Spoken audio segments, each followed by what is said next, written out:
परमात्मा पूर्ण ब्रह्म सर्व सृष्टि रचनार कुल मालिक कबीर देव कबीर साहब जी अपने विषय में अपनी जानकारी प्रदान करने के लिए वह स्वयं ही अपने निज स्थान से अमरलोक से सत्यलोक से चलकर आते हैं। यहाँ के जो भगवान हैं, जो यहाँ के प्रभु हैं, स्वामी हैं, जो यहाँ का राजा है, 21 ब्रह्मांड का स्वामी है, ब्रह्म जिसे काल बोलते हैं, जो गीता अध्याय नंबर 11 के श्लोक नंबर 32 में स्वयं कहता है कि मैं काल हूँ। अब इन सभी लोकों का यानी उपस्थित सेनाओं का नाश करने के लिए अब प्रवृत्त हुआ हूँ। ये काल कौन है, इसकी जानकारी परमेश्वर कबीर देव जी ने ही आके बताई है कि ये श्री कृष्ण जी के शरीर में प्रवेश करके भूतवत प्रेतवत गीता जी के ज्ञान को कह गया। तो वो काल 21 ब्रह्मांड का स्वामी है। हम इस काल के जाल में फंस गए हैं। इसको 1 लाख मानव शरीरधारी प्राणियों के सूक्ष्म शरीर को तपतशिला पर भूनकर उससे निकला हुआ गंध खाने का श्राप लगा हुआ है। इसी उद्देश्य से इसने हमें यहाँ पर बाई फोर्स रोका हुआ है, जबरदस्ती रोक रखा है, जबरदस्ती हमसे सब कार्य करवा रहा है। जैसे संतानोत्पत्ति, फिर इनकी परवरिश, इनमें मोह ममता, संपत्ति के अंदर ममता, ताकि हम यहाँ अपना टाइम पास करते रहें। फिर जब भी इसने जिसके भी पुत्र को मारना है उसको मार देता है, किसी की पुत्री को, किसी के पिता को, पूरे परिवार को। इसने अपने पूरा 1 लाख का कोटा प्रतिदिन हम में से ही चुन लेना है। ये तो ऐसा कर रखा है जैसे इसने खेती बो रखी हमारी, और उसमें से जो भी वस्तु इसको चाहिए उसी को निकाल ले जाता है, अपना खा लेता है। पुण्यात्माओं, ये इतना कटु सत्य है कि प्रथम बार कोई प्राणी सुनता है उसको ये महसूस होता है कि ये दंत कथा है, लेकिन ये सत्य कथा है। इसमें जरा सी भी कोई जो है चूक नहीं है, किसी प्रकार की न्यूनता नहीं है। ये 100% सत्य है। ये जानकारी परमेश्वर कबीर देव जी, जो हम सबका पिता है, जो हम सबका जनक है, जिसमें माता पिता भाई वाले सभी गुण होते हैं। तुमेव माता च पिता तुमेव, तुमेव बंधु च सखा तुमेव, तुमेव विद्या च द्रविण तुमेव, तुमेव सर्व मम देव देव। ये वो परमात्मा है जिसके विषय हम ये सेंटेंस बोला करते थे। ये कबीर देव, ये कबीर परमेश्वर वो परमात्मा है जो बनारस में काशी शहर में एक जुलाहे की भूमिका करके 120 वर्ष इस पृथ्वी पर रह करके वो परमात्मा सहशरीर चले गए। सहशरीर ही आए थे, क्योंकि परमेश्वर किसी माँ से जन्म नहीं लेते। यदि कोई माँ से जन्म लेकर और फिर वो भगवान की संज्ञा में हम लेते हैं उसको, तो वो माँ से जन्म लेने वाला परमात्मा नहीं हो सकता, क्योंकि फिर सबका जनक नहीं रहा। हम श्रद्धालु हैं, हम किसी भी प्रभावशाली देव को सर्वेश्वर मान लेते हैं। इसी भूल को मिटाने के लिए परमेश्वर स्वयं आते हैं। कबीर देव जी वो पूर्ण परमात्मा है, सर्वश्रेष्ठी रचनहार हैं, कुल के मालिक। पुण्यात्माओं, परमेश्वर ने आके हमें ज्ञान कराया कि हम काल के जाल में फंसे हुए हैं। आप देख रहे हो प्रतिदिन समाचार पत्रों में या टेलीविजनों में या वैसे कोई अपने आस पड़ोस में प्रतिदिन ना जाने कितने व्यक्ति कोई दुर्घटना से, कोई वैसे किसी बीमारी से या किसी और कारणों से प्रतिदिन कितने व्यक्तियों की मृत्यु हो रही है, जिसमें पूरा परिवार का परिवार भी चला जाता है और किसी परिवार के 2-2, 3-3 सदस्य एक ही दुर्घटना में मृत्यु को प्राप्त हो जाते हैं। ये सब क्या है? हम जीव हैं, हमारी बुद्धि वहां तक नहीं पहुंच पाई। हम ये सोचते रहे कि शेष कुशल रहे भगवान, अब शेष कुशल कैसे रहेंगे, उन शेष के लिए क्या एक्स्ट्रा कोई हमने ऐसा प्रोटेक्शन बना रखा है? तो ये हमारी जीव संज्ञा की सोच थी। अब परमात्मा ने आके बताया है कि कबीर ये तन जाएगा, सके तो ठाहर ला, एक सेवा कर सतगुरु की और गोविंद के गुण गा। अब क्या बताया परमेश्वर कबीर जी ने कि वैसे तो शरीर तुम्हारा एक दिन ना एक दिन अंत होना ही है, लेकिन इसको एक्सटेंड किया जा सकता है। ये जो अकाल दुर्घटनाएं से मृत्यु होती है, अकाल मृत्यु, इनसे बचाया जा सकता है। क्योंकि जब तक हम पूर्ण परमात्मा, पूर्ण ब्रह्म, सत्य पुरुष कबीर देव जी की शरण नहीं आते हैं, तब तक हम अपना केवल प्रारब्ध ही प्राप्त करते हैं। उस प्रारब्ध में आपकी जिस समय जिन कारणों से भी मृत्यु होती है वो हो जाती है। उस दौरान जैसा भी आपने कोई पुण्य पाप किया, वो आपका दोनों ही अकाउंट ओपन रहते हैं। आपके जो पाप है वो बैड अकाउंट में ऑटोमेटिकली डिपॉजिट होते रहते हैं, और जो आप पुण्य करते हो वो ऑटोमेटिकली आपके गुड अकाउंट में जमा होते रहते हैं। अब पुण्य पाप का जो हिसाब किताब है, अकाउंट है, वो बहुत ही लंबा चौड़ा है। आप अच्छी सोच भी किसी के प्रति रखते हो, वो भी आपके पुण्य में होती है। आप किसी के बारे में मलिन सोच भी रखते हो, किसी का बुरा करने की सोच भी लेते हो, तो भी आपके बैड अकाउंट में वो सोच का जितना भी आपको पाप लगना है वो ऑटोमेटिकली डिपॉजिट हो जाता है। आपने कहीं कोई पक्षियों को दाने डाल दिए, वो आपके गुड अकाउंट में। पक्षियों को दाने डालने के लिए जितने सफर में आपके पैरों के नीचे जीव मरे, वो बैड अकाउंट में। आप कहीं तीर्थ पर गए हो, तीर्थ पर जाकर आपने दान कर दिया, भंडारे कर दिए, तीर्थ पर किए हुए पुण्य का जो गुड अकाउंट में, और तीर्थ तक जाने के जो पाप आपके पैरों के नीचे जितने भी प्राणी मरे, जीव जंतु मरे, वो आपके बैड अकाउंट में। इस प्रकार ये दोनों अकाउंट आपके बराबर चलते रहते हैं। और परमात्मा का विधान है कि जैसा कर्म जो कोई करता है उसको वैसा ही भोगना भी पड़ता है। अपने आत्माओं, जब हम पूर्ण परमात्मा सत्य पुरुष कबीर देव जी की शरण में और इस सत्य नाम का जाप करते हैं पूर्ण संत से प्राप्त करके, तो उस समय बैड अकाउंट बंद हो जाता है। वो कैसे हो जाता है? जैसे किसी ने लाइसेंस बनवा रखा, ड्राइविंग लाइसेंस, चालक प्रमाण पत्र,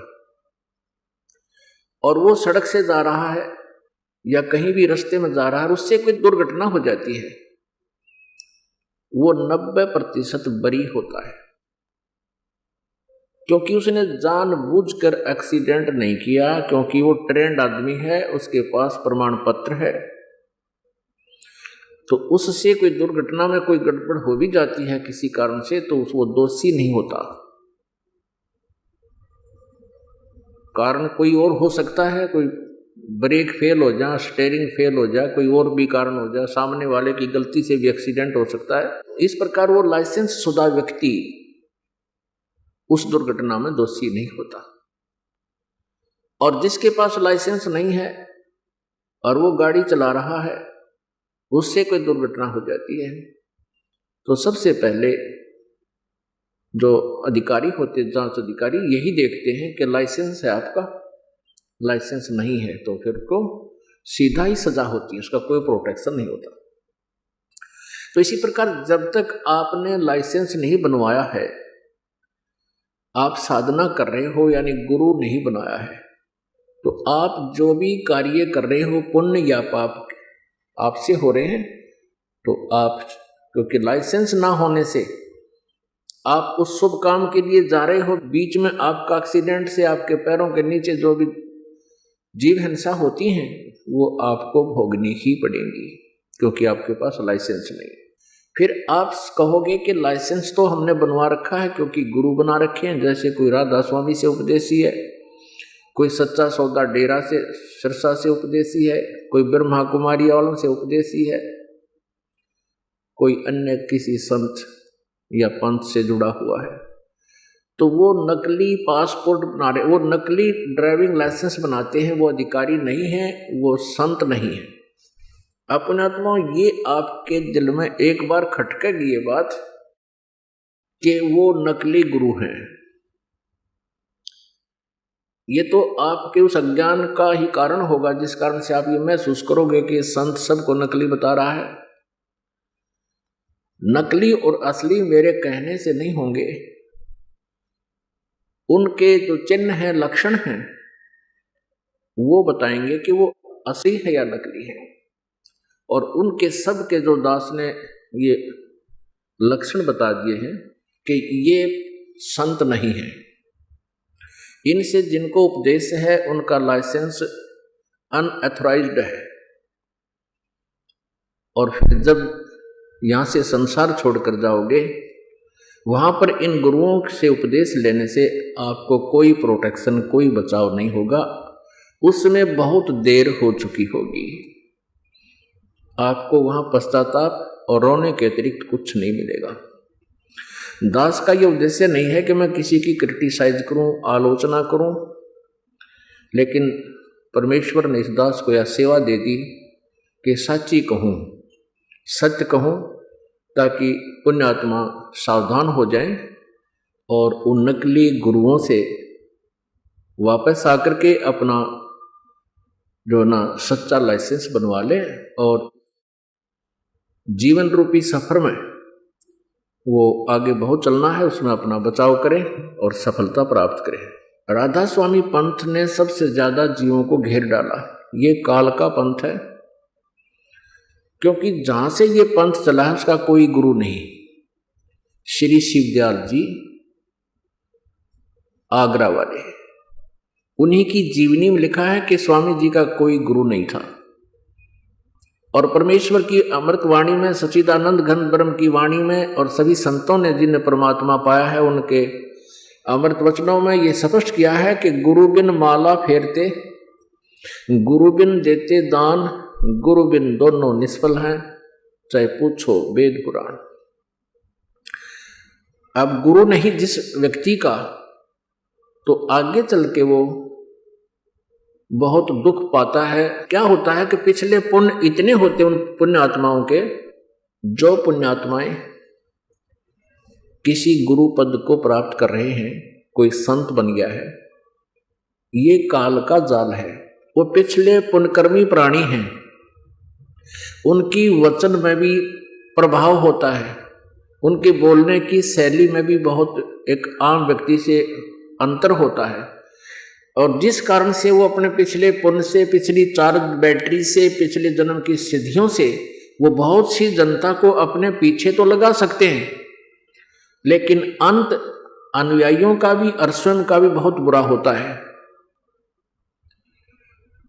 तो प्रसंग ये चल रहा है कि जो इन नकली गुरुओं से उपदेश प्राप्त कर रखा है उन भोली श्रद्धालुओं ने, भोली आत्माओं ने, और वो ये सोच रहे हैं कि हमने गुरु तो बना ही रखा है। नहीं, गुरु पूरा हो, ज्ञान सच्चा हो और आपकी श्रद्धा भी सच्ची हो, तब बात बने। अब यहाँ आपको थोड़ा सा पैरेलल एक प्रमाण देने पड़ेंगे, अन्यथा आप जी समझ नहीं सकोगे कि दास का क्या उद्देश्य है, क्यों कह रहा है और सचमुच ऐसा है भी कि नहीं। श्री शिवदयाल जी जो आगरा में हुए हैं, उनको ये लोग परम धनी और परम पूज्य, पूर्ण ब्रह्म आदि नामों से, संज्ञाओं से, उपमाओं से सब सुशोभित करते हैं, और उनका कोई गुरु नहीं था। शिवदयाल जी से राधा स्वामी पंथ व्यास से प्रारंभ हुआ, जो श्री जयमल सिंह जी ने वहां प्रारंभ किया। श्री जयमल सिंह जी को कोई आदेश नहीं था शिवदयाल जी का कि तू वहां कोई नारा सांग जोड़ ले, क्योंकि सन 1878 में शिवदयाल जी की मृत्यु होगी। सन 1889 में श्री जयमल सिंह जी फौज से रिटायर हुए, मिलिट्री से। उन्होंने अपना मनमुखी व्यास में डेरे का लठ गाड़ दिया। और उनको कोई आदेश नहीं था। प्रथम तो शिवदयाल जी का कोई गुरु नहीं था, उनके पास यथार्थ मंत्र नहीं थे, उनका कोई यथार्थ ज्ञान नहीं था, जिस कारण से वो स्वयं भी अपना जीवन व्यर्थ कर गए और करोड़ों इन भोले श्रद्धालुओं को मिसगाइड करने का वो पाप भी साथ ले गए। अब थोड़ी सी झलक दिखाते हैं इस राधा स्वामी पंथ की और इससे निकली हुई ब्रांचों की। पुण्यात्मा उदास का उद्देश्य ये है कि जैसे एक बार नकली नोट किसी व्यक्ति ने छाप लिए और जनता को वो धोखा दे रहा था, 500 के नोट। सरकार को पता लगा, उन नकली और अपने असली नोटों को दोनों को साथ साथ रख गए और जनता को सावधान किया कि ये नकली है, इसकी ये पहचान है, ये ओरिजिनल है, इसकी ये पहचान है। अब इस जो है कार्य को, इस शुभ कार्य को कोई ये कहे कि सरकार आलोचना कर रहे थे, समाचार पत्रों वाले आलोचना करते हैं, किसी के नोट को नकली बता रहे हैं, तो उसकी बुद्धि कितनी होगी बालक के सी।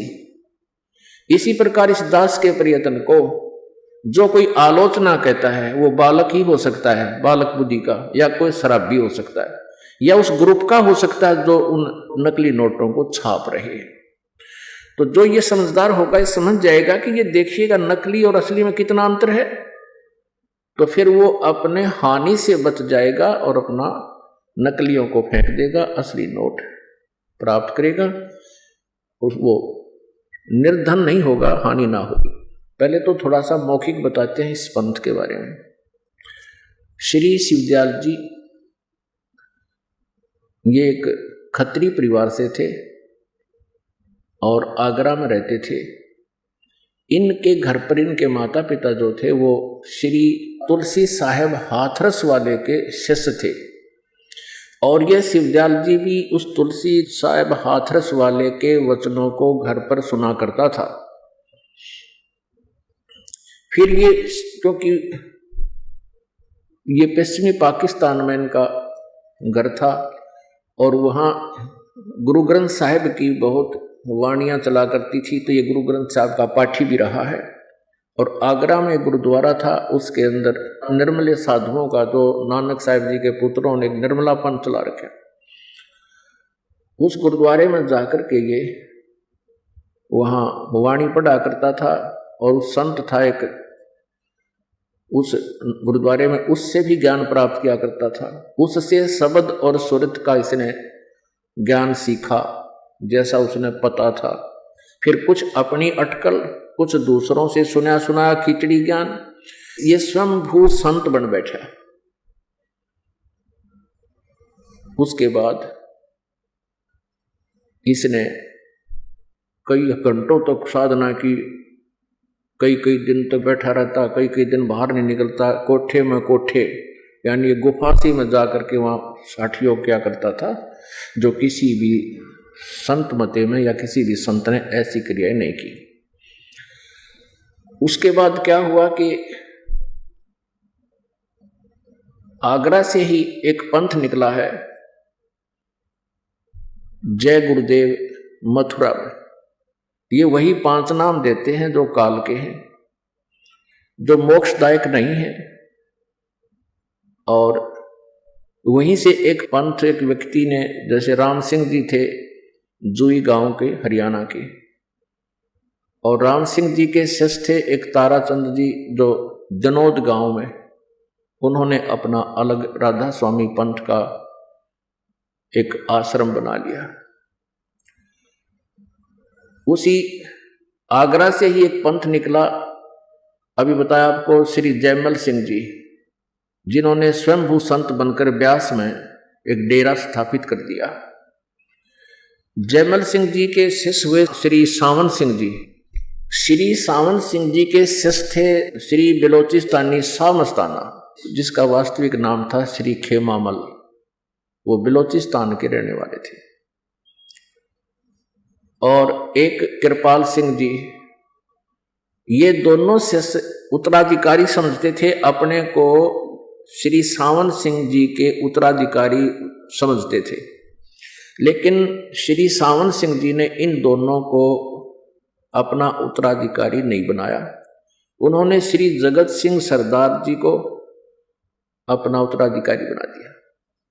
तो ये दोनों वहां से विमुख होकर, गुरुद्रोही होकर, इन दोनों ने श्री खेमामल जी अर्थात श्री बलोचिस्तानी सामस्ताना जी ने डेरा सत्ता सौदा सिरसा में अलग से स्थापना कर दी।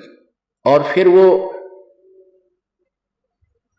जो श्री खेमामल सिंह जी अर्थात बलोचिस्तानी सामस्ताना जी अंत में इंजेक्शन रिएक्शन होने से अचानक मृत्यु को प्राप्त हो गया। वो किसी को गद्दी नसीब नहीं बना के गया। उसका जो उत्तराधिकारी संगत ने चुना उसके साथ काफी संघर्ष रहा श्री सतनाम सिंह जी।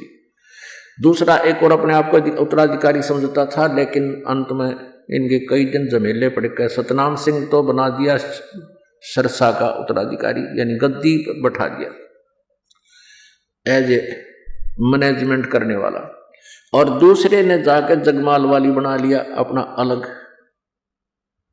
वहां भी लाखों व्यक्ति उसके साथ लगे हुए। अब ये समझ लेना पुण्यात्माओं, जो जहां भी फंसा है उसके लिए एक आगाह किया जा रहा है उसको कि तुम कहाँ हो, अपनी सतिथि से स्वयं परिचित हो जाना। उसके बाद श्री कृपाल सिंह जी जो सावन सिंह जी के शिष्य थे बागी, उन्होंने स्वयंभू संत बनकर दिल्ली में अपना अलग से मार्ग चला लिया। उस कृपाल सिंह जी का एक शिष्य बागी हो गया ठाकुर सिंह, उसको गद्दी मिली नहीं दिल्ली की, उसने अपने दर्शन सिंह को दे दी। वो अलग उसने नारा सांग जोड़ दिया। ये बड़ी आत्माओं ने भगवान की जरूरत है, आवश्यकता है, इनको कोई वह काले दो चार बात अलग से जानता हो और जिसमें नाम भगवान का आता हो, क्योंकि आत्मा भगवान को, परमात्मा को उसी दिन से खोज रही है जिस दिन से ये उससे विमुख हुई है। इस पर गलती बनी हुई है। अब पुण्यात्माओं, समझदार को संकेत ही बहुत होता है।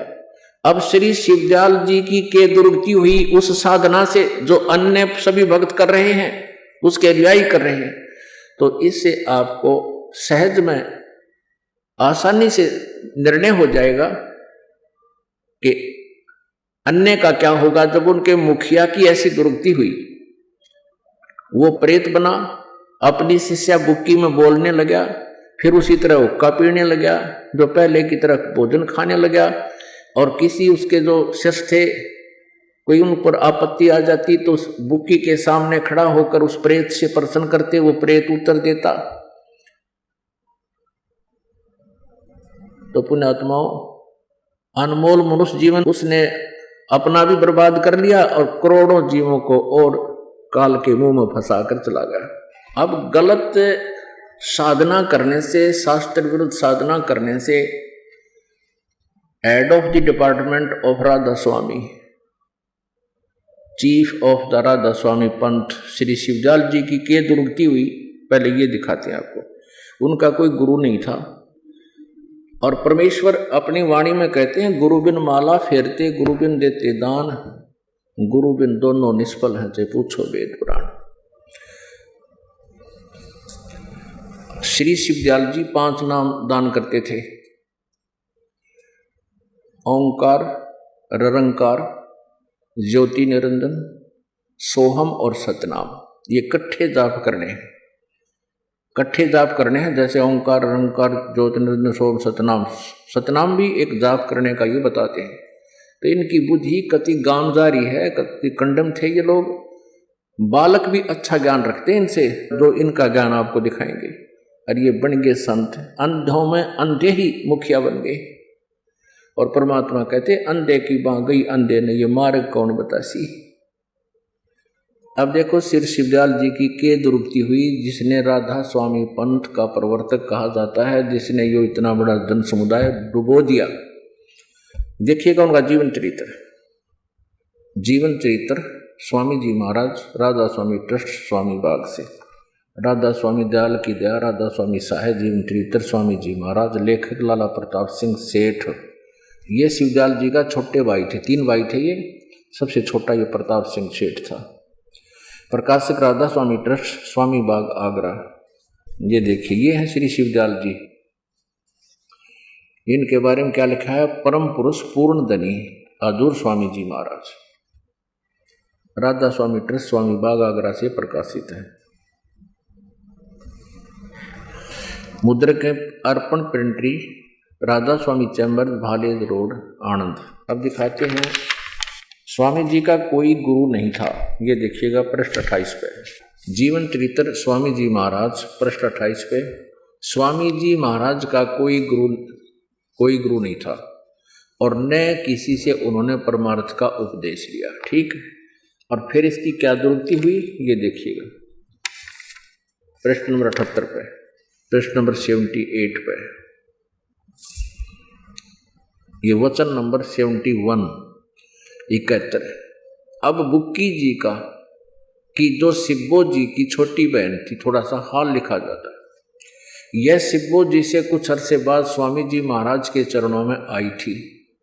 जब इन्होंने कुछ दिन सत्संग किया और वचन स्वामी जी महाराज के सुने और वे वचन हृदय में समा गए, तब इनके प्रेम की हालत अजीब थी कि जब स्वामी जी महाराज वचन या अर्थ पोथियों का करते तब इनकी आंखें सुर्ख अंगारासी हो जाती थी और आंसू बराबर टपकते रहते थे।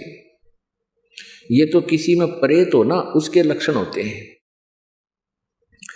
और बहुत देर तक यानी घंटों उन वचनों का नशा बना रहता था। वो पड़ी रहती थी बेहोश, जैसे आप देखते हो जिसमें प्रेत आ रहा है वो पड़ा रहा है, आंख लाल हो जाती है।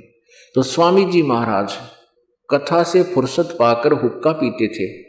अभी शिवदयाल जी हुक्का पीता था या करते थे, या अभ्यास का रस लेते हुए या कथा कहने बैठते तो बुक्की जी महाराज के चरणों का अंगूठा मुंह में रखे हुए घंटों चरणामृत का रस लेती रहती थी।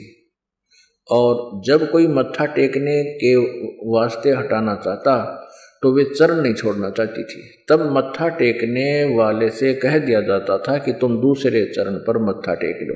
अब राधा स्वामी पंथ के श्रद्धालु किसी अन्य से पूछते हैं, वो कहते हैं कि क्या तुम्हारे गुरुजी चरण छुआते हैं? तो हमारे भक्त कहते हैं हाँ जी हमारे गुरुजी चरण छुआते हैं। कहते पूरे गुरु की पहचान ये है, राधा स्वामी वाले कहते हैं कि पूरा गुरु जो होगा वो चरण नहीं छुआता। अरे या बुक्की उसके चरण का अंगूठा चूस है और दूसरे कोई मत्था टेकना हो, जब उनको कह दिया जाता था कि दूसरे चरण पर मत्था टेक लो। तो ये दंत कथा लोकवेद ये अपने भी पंथ से परिचित नहीं है, अपने भी उनको जानकारी नहीं है। अब आगे देखते हैं, अब बुक्की जी को के विषय में आगे पढ़ते हैं। देखिएगा, दूसरे चरण पर मत्था टेक लो और पैसी को मत हटाओ। और वह बयान क्या करती थी, मुझे इसमें ऐसा रस आता जैसे कोई दूध पीता है। इनके भजन का ये हाल था कि 8 घंटे 9 घंटे रोज भजन किया करती थी। अब उस पड़ी रहा करती थी, भूत घेरे रहता इसने। अब झूठा ज्ञान ये ध्यान का लावे, अब ज्ञान दिखाएंगे इसका। भजन करती थी। इनको स्वामी जी महाराज के दर्शनों का पूरा आधार हो गया था। अब वो तो दर्शन के थे गुरु जी के, जब सामने बैठे थे वो आधार के होता इसमें। ये इनकी बनावटी बातें हैं सारी, जो निराधार कथाएं हैं हो गया था। और सूरत भी ऊंचे देश में जाती थी। इनके देश दिखाऊंगा किस जाती थी सूरत इसकी। जब ज्ञान इनका ठीक नहीं, सूरत कहाँ जाएगी, फिर बाढ़ में जाएगी। जब स्वामी जी महाराज अंतर ध्यान हुए यानी इनकी मृत्यु होगी शिवदयाल जी की, तब बुक्की जी की यह कैफियत हुई कि दिन रात बेहोश पड़ी रहती थी और 2-2 दिन हाजिर जरूरी यानी फ्रेश होने भी नहीं जाती थी, रफा करने नहीं जाती थी। और सूरत स्वामी जी महाराज के चरणों में लगी रहती थी। अब 80 पृष्ठ पढ़ रहे हैं। करीब 1.5 महीने ये हाल रहा। सबको खौफ हुआ कि शायद इनकी देह छूट जावे। तब स्वामी जी महाराज ने इनको दर्शन दिए, बुक्की को, और फरमाया कि जिस तरह तू सेवा पेशतर किया करती थी उसी तरह करो। और फिर उसी रोज से बुक्की जी भोग भी तैयार करती थी, जैसे पहले रोटी बनाया करती शिवदयाल जी के। और मेरी पन्नी गली के मकान पर पहले दस्तूर के माफिक पलंग बिछाती और हुक्का भरती थी। ये लेखक है शिवदयाल जी का छोटा भाई प्रताप सिंह जी। वो कहता है कि मेरी पन्नी गली के मकान पर पहले की तरह भोग भी तैयार करती थी और पलंग बिछाती और हुक्का भरने लगी। और वह पलंग अभी तक बिछा रहता है। गरज की जिस तरह से की पेशतर सेवा किया करती थी, पेशतर माने पहले उसके जीते जी, गरज की जिस तरह से पेशतर सेवा किया करती थी, यानी जैसे पहले सेवा करती थी, उसी तरह से कुल काम करने लगी। और स्वामी जी महाराज उनको ध्यान के समय में प्रगट दर्शन देते थे और कुल सेवा उसी तरह कबूल फरमाते थे। आप देख लो, अब बुक्की में आ जाता हो और वह हुक्का रोटी खाता वो खुद बुक्की के माध्यम से, और बुक्की हुक्का पीती उसी पलंग पर बैठ के। यानी शिवदयाल जी बुक्की में प्रवेश होकर पहले की तरह कुल सेवा उसी तरह कबूल फरमाते थे, जैसा कि अंतर्ध्यान होने के पेशतर यानी पहले करते थे। अंतर्ध्यान होने से पहले रोटी भी खाता था, वो हुक्का भी पिया करता, वो खाना खा के फिर उस बुक्की में आ गया। फिर वो बुक्की लड़की खाना बनावे अब पे खावे, उसमें भूत खावे, और हुक्का पियो पहले ना पीती थी, फिर हुक्का पीने लगी। वो भूत बनकर शिवदयाल जी राधा स्वामी पंथ के मुखिया उसमें प्रेत बनकर आगे अपने शिष्या बुक्की में, और हुक्का उसी तरह वह हुक्का पीवे उसके माध्यम से और खाना खावे। और बुक्की जी को महाराज उनके आखिरी दम तक प्रगट रहे, उसमें वह मरी इतने उसका माए बड़े रहे, प्रवेश रहे भूत। यहाँ तक कि जिस किसी को जब कोई बात स्वामी जी महाराज से अर्ज करनी होती थी तो वे बुक्की जी के जरिए से दरियाफत कर लिया करते थे। अब मान लो किसी ने प्रश्न करना था स्वामी जी से, बुक्की के सामने बोलते, वो भूत बोलता फिर बुक्की में, शिवदयाल जी तरह गजब भैया। यानी बुक्की जी अभ्यास के समय स्वामी जी महाराज को प्रकट करके हम कलाम हुआ करती थी। नुकस बुक्की जी स्वामी जी को ध्यान के समय प्रकट कर लेती थी और फिर बोला करती थी। या इनकी अपनी बनावटी बात है, जिस तरह ये क्रिया हो रही है ये बिल्कुल भूत उसमें बोला। आगे देखना, इस नियाजमंद को भी जब कभी भीड़ के समय में घबराहट होती थी और किसी तरह से अकल काम नहीं देती थी, यानी कोई आपत्ति आ जाती थी, जी घबराता था, तो तब बुक्की जी के जरिए से स्वामी जी महाराज का हुक्म लिया करता था। बुक्की जी में इंटरनेट लग गया फिर, और जो उसके भाई में ना लग गया या ओरा में ना लग गया, वो भूत आ गया उसमें प्रवेश हो गया और उसमें बोलने लग गया जैसे आम भूत बोलते हैं। जैसे ब्रह्मा कुमारी पंथ एक भूत का चलाया हुआ है, उसी तरह वो बोलता हा करके ऐसे ये बोलने लग गया इसमें। तब बुक्की के जरिए से स्वामी जी महाराज का हुक्म लिया करता। ये लेखक कह रहा है, लेखक उसका छोटा भाई शिवदयाल जी का। और जैसा हुक्म होता था उसी के मुवाफिक बंदा कारबंद होता था। तो इसके इस प्रताप सिंह में क्यों ना हम कलाम हुआ, बुक्की हम कलाम हुआ थी, ये भूत बोला था इसमें। अब कहते हैं जैसा भी हुक्म होता था उसी तरह मुवाफिक बंदा कारबंद होता था, यानी जो आदेश होता उस भूत का, वो लेखक कहता मैं उसी के आदेश अनुसार आगे क्रिया करता था। और इसी तरह राय साहब सालग्राम जिसने राधा स्वामी पंथ अलग से लटकाट दिया इसी के प्रेजेंस में, वो भी उसने भी मौज की थी कि बुक्की जी के जरिए से 2-4 बार हुक्म हासिल किए थे। सारे जीवन में 2-4 बार हासिल किए, पता लगे भूत बोला इसमें। फिर यो अपने आत्माओं गरीबदास साहिब जी ने कहा है, सतगुर पुरुष कबीर हैं ये चारों युग परवाने, ये झूठे गुरुआ मर गए हो गए भूत मसान। ये झूठे गुरु से भी भूत बन जाते हैं और केवल कबीर परमेश्वर जी ये चारों युगों में आते हैं, इनका ये प्रमाण है। सतयुग में सतसुकृत नाम से एक परमेश्वर आए थे पूर्ण ब्रह्म, त्रेता में मुनिंदर नाम से, द्वापर में करुणा में नाम से, और कलयुग में कबीर नाम से। इन राधा स्वामी पंथ वाले श्रद्धालुओं से कोई पूछने वाला हो कि ये कहते हैं सन 1818 में इनका जन्म हुआ, इससे पहले का कोई इतिहास है इस तुम्हारे परम धनी का? ये तुम परम धनी कहते हो, इससे पहले किसी युग में आया ऐसा है कोई इतिहास? नहीं। और वेद गवाही देते हैं कि वो परमात्मा प्रत्येक युग में आता है और यथार्थ ज्ञान वह स्वयं ही अपने भक्तों को प्रदान करता है। अब आपको दिखाते हैं इन नकली पंथों का नकली ज्ञान और झूठे नाम अपुण्यात्माओं, जब तक आपके समक्ष इनके द्वारा दिए गए उपदेश और मंत्र रूबरू नहीं होंगे और फिर वास्तविक मंत्र बतावांगे किस किस संत ने कौन कौन से मंत्र जाप किए और किस पर वो प्रमाणित है कि उनका मोक्ष हुआ, बहुत समय से उनकी जो है ना महिमा गाते आए हैं भक्तजन। अब इनके झूठे ज्ञान की एक झलक बताते हैं आपको। परमात्मा कहते हैं झूठा ज्ञान ये ध्यान कहाँ लाओ, ये बात विद्या चतुराई। ये देखिएगा एक पुस्तक है सारवचन राधा स्वामी नसर यानी वार्तिक, राधा स्वामी दयाल की दया, राधा स्वामी सहाय। सारवचन राधा स्वामी नसर यानी वार्तिक, जिसको परम पुरुष पूर्ण धनी स्वामी जी महाराज ने जबान मुबारक से फरमाया है। शिवदयाल जी ने बोले हैं ये वचन जो आपके समक्ष रूबरू कराए जा रहे हैं, जो बाई इज्जत राधा स्वामी ट्रस्ट द्वारा छापी गई है। प्रकाशक हैं राधा स्वामी ट्रस्ट, स्वामी बाग आगरा। मुद्रक हैं दी कोरोनेशन प्रेस, छिल्ली ईंट रोड आगरा। देखिएगा सारवचन वार्तिक नसर यानी वार्तिक, दफा 1 पृष्ठ 2 पे हम यहाँ इस दो दफा देखेंगे। इसमें अपने मतलब की बात पढ़ेंगे। सिर्फ काम इतना है कि इंसान यानी मनुष्य अपनी सूरत यानी रूह को उसके खजाने और निकास जहाँ से रूह आई है यानी मुकाम सतनाम और राधा स्वामी में पहुँचावे।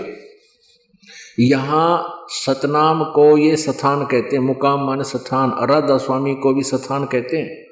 अब आगे देखो सारवचन वार्तिक का भाग 1 पढ़ रहे हैं, पृष्ठ 3 पे। 1 नंबर में पढ़ा आपने, ये 1 नंबर में, ये 2 नंबर था। अब तीसरा वचन पढ़ेंगे। जितने आचार्य और महात्मा और अवतार और पैगंबर हर एक मजहब में हुए, वे सब अपने अभ्यास के जोर से अंतर में तरफ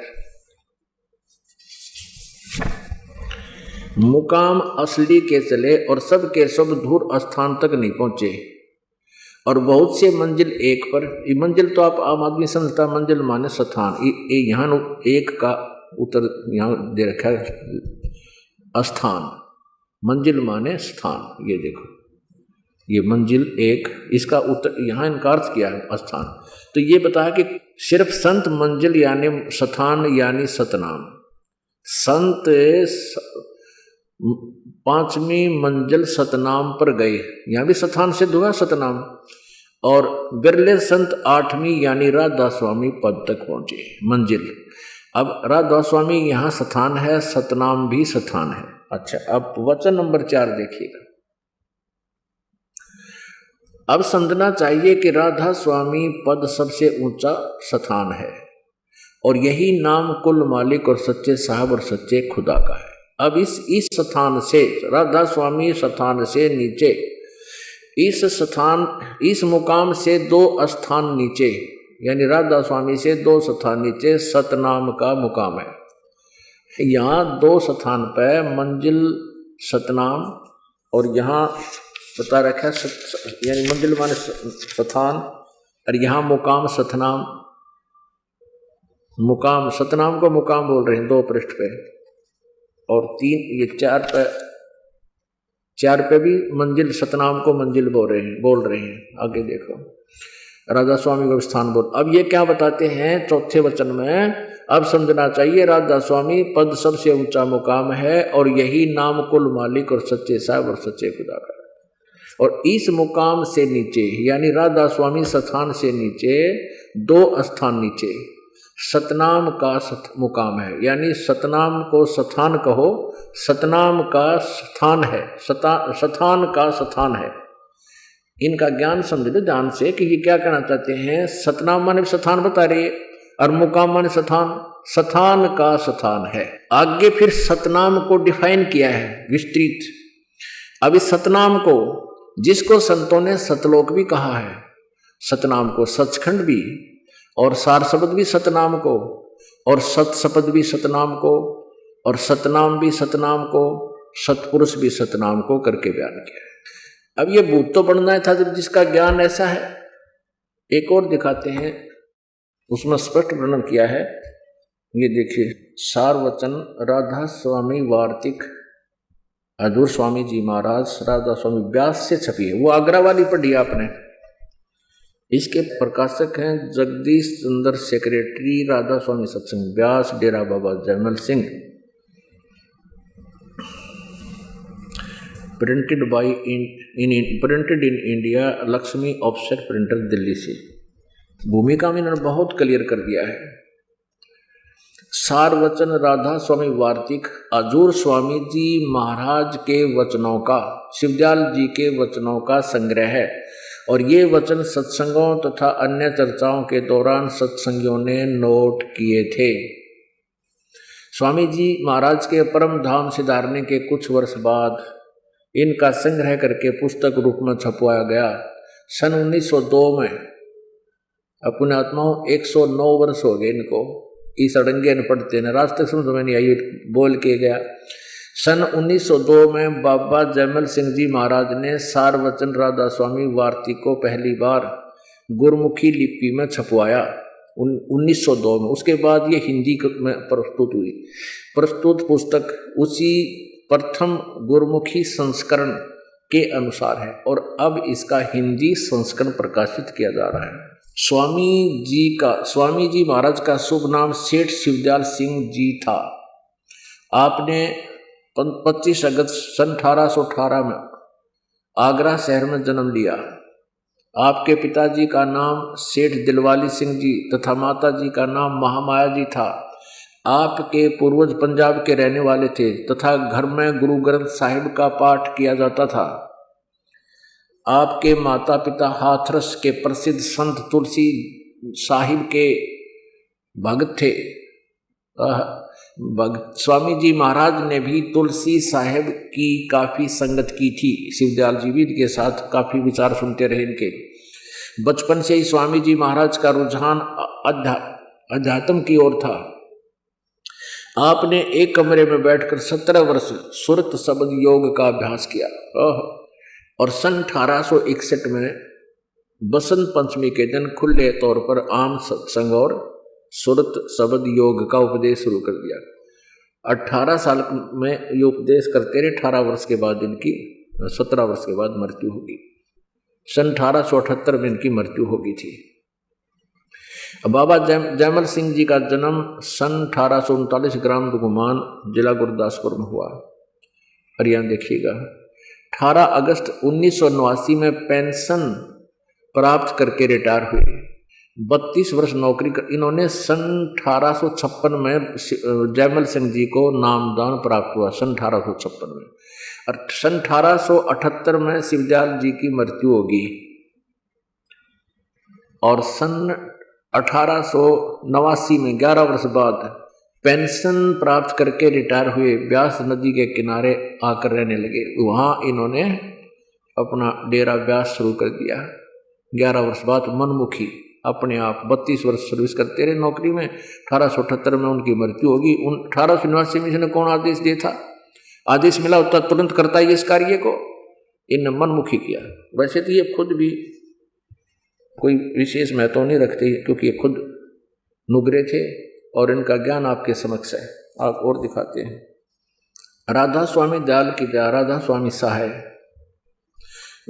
वचन जो कि स्वामी जी महाराज ने आखिरी रोज पेशतर अंतर्ध्यान होने के वास्ते हिदायत साधुओं, सत्संगियों और सत्संगियों के खास जुबाने मुबारक से फरमाए। मृत्यु के समय अंतिम शब्दों में भी, अंतिम वचनों में भी किसी को नाम का आदेश ये नहीं देकर गए। 15 जून सन 1878 में मुताबिक आषाढ़ वदी पड़वा संवत 1935 रोज शनिचर वक्त सुबह अल सुबह है। इनकी मृत्यु हुई सन 1878 में। अब इसने क्या कहा है ये देखिएगा। अंतिम समय मरते समय ये वचन बोले। इन्होंने कति गीता जैसे श्लोक बना कर नोट कर रखे। 5वें वचन में कहा है शिवदयाल जी ने मरते समय। फिर स्वामी जी महाराज ने राय साहेब सालग्राम और कुल साधुओं, सत्संगियों, सत्संगनियों की तरफ मुहतब होकर फरमाया कि जैसा मुझको समझते हो वैसा अब राधा जी को समझना। या राधा इनकी पत्नी थी। राधा जी और छोटी माता जी को बराबर जानना। फिर राधा जी की महाराज के हुक्म दिया कि शिब्बो और बुक्की को और विष्णु को पीठ न देना। हम जा रहा सतलोक में, चिंता इनकी ठहरा, ये बता किसा सतलोक गया होगा, ये बुक्की की चिंता, फिर बुक्की में आगे फिर आ गया जहां आसता वासा हुई। अब यहां देखो, अब 14वां वचन, फिर सेठ प्रताप सिंह की तरफ मुतवज्ज होकर फरमाया कि मेरा मत तो सतनाम और अनामी का था। अब सतनाम नहीं, यो सतलोक का है सतनाम। मेरा मत तो सतनाम और अनामी का था, और राधा स्वामी मत सालग्राम का चलाया हुआ है। यानी राधा स्वामी मत भी इस शिवदयाल जी का नहीं है। इतना ही काफी है पुण्यात्माओं। और आगे कहा कि इसको भी चलने देना और सत्संग जारी रहे, सत्संग आगे से बढ़कर होगा। अब पुण्यात्माओं, ये जो राधा स्वामी के श्रद्धालु जो कुछ चतुर व्यक्ति हैं, जो जिनको ये परिसर बना रखा है, इनका उद्देश्य यही रह गया कि अपने भक्तों को सच्चाई का पता ना चले और ये उलझावें इनको जितने दिन तक ये रोक सकते हैं, पर अब नहीं रोक पाएंगे, क्योंकि आज कोई अंधा थोड़ा ही है, बुद्धिमान है, सबको भगवान चाहिए, भगवान के लिए ये वहां गए हैं। ये क्या कहते हैं कि जब उनको ये बताया जाता है कि तुम जिस राधा स्वामी पंथ को मानते हो और तुम्हारा शिवदयाल जी जिसको तुम अपना मुखिया मानते हो, जिससे सब यहाँ पंथ चला मानते हो, वो तो कहता राधा स्वामी मेरा पंथ नहीं, मेरा तो सतनाम और अनामी का है। तो वो क्या कहते हैं आगे, ये भी तो लिखा है ना, राधा स्वामी के वो चतुर श्रद्धालु कहते हैं परिसर के, ये भी तो लिखा है ना कि उसको भी चलने देना, सत्संग पहले से ज्यादा होगा, जारी रखना। अब अंतिम समय आ गया शिवदयाल जी का, उसके सामने इसने पैरेलल उनकी इच्छा के विरुद्ध ये राधा स्वामी पंथ चला दिया। नहीं तो ये थोड़ा ही कहते मेरा पंथ नहीं है, मेरा मत नहीं है। वे